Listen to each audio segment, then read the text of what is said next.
દરિયાઈ સીમા હેઠળ કેટલા વિસ્તારને કોઈ પણ દેશનું EEZ કહેવામાં આવે છે? દરિયાઈ સીમા હેઠળ કેટલા વિસ્તારને? તો 200 નોટિકલ માઇલ સુધીના વિસ્તારને શું કહેવાય છે? દેશનું EEZ કહેવાય. કોઈ બી દેશ કેટલા વિસ્તાર સુધી આર્થિક ક્રિયાવિધિ કરી શકે છે? તો કોઈ બી દેશ પોતાના EEZ સુધી આર્થિક ક્રિયાવિધિ કરી શકે હે ને. અહીંયા આપ શું કરી શકો છો? જમીનમાંથી 200 નોટિકલ માઇલ સુધીના વિસ્તારમાં જેટલો શું મળી રહ્યો છે? ખનિજ તેલ મળી રહ્યો છે, ત્યાં સુધી આપ ખનિજ તેલ કાઢી શકો. 200 નોટિકલ માઇલ આગળનો જે વિસ્તાર હોય છે ને, તો એને શું કહેવાય છે? એને હાઈ સી કહેવાય છે. શું કહેવાય છે?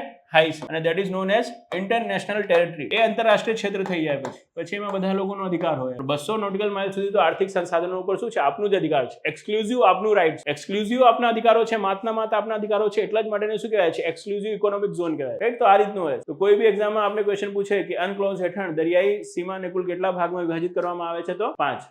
5 ભાગ કયા? તો ઇનલેન્ડ વોટર, પછી આંતરિક દરિયાઈ સીમા, પછી સંલગ્ન ક્ષેત્ર, અને પછી EEZ, અને પછી કોણ? High C. થઈ ગયું ને?